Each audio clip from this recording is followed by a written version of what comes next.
Après avoir découvert que William avait rempli lui-même le bon de transport du corps de Caroline Leblanc tout en essayant de modifier son écriture, Aurore demande à Damien de confirmer son hypothèse sans mentionner qu'elle soupçonne son mari.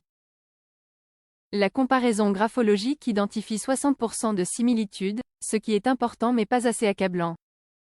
Aurore envoie alors discrètement un message à William pour demander à lui parler. Elle se rend à l'hôpital et le confronte au sujet de ce qu'elle a découvert. William déclare qu'il n'a aucun intérêt à faire disparaître le corps de Caroline Leblanc. Il reproche à son épouse de s'acharner sur lui en raison de leurs problèmes de couple. Témoin de leur tension, Swazik attend que son collègue soit seul pour lui proposer de se changer les idées en allant boire un verre avec elle à la fin de la journée. Au commissariat, Sarah lève la garde à vue de Johan Elbaz car sa maîtresse a confirmé son alibi. Elle est alors informée d'un appel anonyme dénonçant un certain Yvon Blanqui pour le meurtre de Drouet. Sarah se renseigne sur lui et découvre qu'il est sorti de prison 10 jours plus tôt. Il avait été incarcéré pour cambriolage et homicide involontaire. Aurore la charge de le loger. En parallèle, elle demande à Damien de vérifier les empreintes de l'autorisation de transfert du corps de Caroline Leblanc. Un peu plus tard, Timothée découvre que Caroline Leblanc habitait la maison mitoyenne des gens que Blanqui a cambriolé et que c'est elle qui a alerté la police. Plus tard, Aurore interroge Blanqui qui nie l'accusation des meurtres de Drouet et de Caroline Leblanc. Il déclare qu'il était chez sa mère à Mandelieu au moment des meurtres. Le temps de vérifier ces informations, Aurore le place en garde à vue. Elle fait ensuite le point avec Sarah, elles n'ont toujours établi de lien entre Blanqui et Drouet. Un peu plus tard, Sarah appelle Aurore qui est à l'extérieur. Elle la prévient que Roxane a réussi à remonter la trace de l'appel anonyme qui a balancé Blanqui. Celui-ci provient d'un cybercafé situé à côté de l'hôpital Saint-Clair. Sarah envoie une capture d'écran des images de vidéosurveillance du lieu. Aurore y reconnaît aussitôt son mari, dont le visage est masqué par une casquette. Mais elle n'en dit rien à sa collègue. Au Spoon, Swazik attend William. Elle reçoit un message de sa part où il la prévient qu'il ne viendra pas car il préfère rester avec Manon qui n'a pas le moral. Au moment de partir, Swazik croise justement la jeune femme et prend de ses nouvelles. Manon affirme que tout va très bien. Le soir, William se rend dans un endroit caché pour brûler la casquette qu'il portait sur les images de vidéosurveillance ainsi que la carte d'identité de Caroline Leblanc.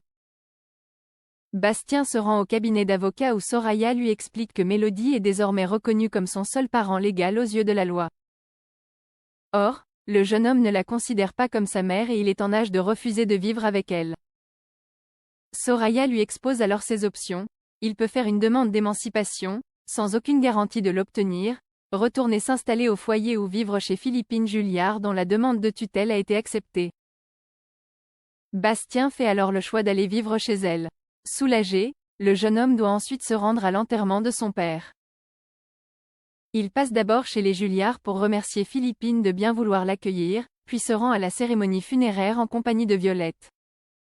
Charles témoigne de son admiration à sa mère qui a décidé d'assumer une grosse responsabilité en étant la tutrice légale de Bastien. Philippine avoue qu'elle a de l'affection pour lui. Pendant ce temps, Mélodie confie ses hésitations à Georges sur le fait d'aller à l'enterrement de John ou non. Son compagnon lui conseille de respecter le souhait de Bastien qui lui avait demandé de lui laisser du temps. Mélodie s'y résout, mais lui envoie toutefois un message pour lui dire qu'elle pense à lui. Au cimetière, Bastien passe un moment seul face à la tombe de son père après la cérémonie. Il reçoit le message de Mélodie et le supprime aussitôt. Il reçoit alors le soutien de Lilou, venu après tout le monde, qui exprime sa peine pour ce qui lui arrive. Le jeune homme est profondément touché. Lilou lui propose de passer boire un verre à la Paillote en fin de journée si le cœur lui en dit. En fin de journée, Bastien se rend à la Paillote où tous ses proches se sont réunis pour le soutenir, Violette, Philippine, Diego et Maud. Lilou est de service et leur apporte des cocktails pour trinquer en l'honneur de John. Bastien est submergé par l'émotion. À la Paillote, Nordine discute avec Rachel du crush que Timothée éprouve pour elle sur le ton de la rigolade. Il est alors étonné d'apprendre que la jeune femme n'est pas non plus insensible à son charme. Rachel conseille d'ailleurs à son ex de se mêler de ses affaires, à commencer par sa relation avec Manon. Plus tard, Nordine croise Manon dans la salle de repos du commissariat et en profite pour s'excuser de l'avoir accusée à tort.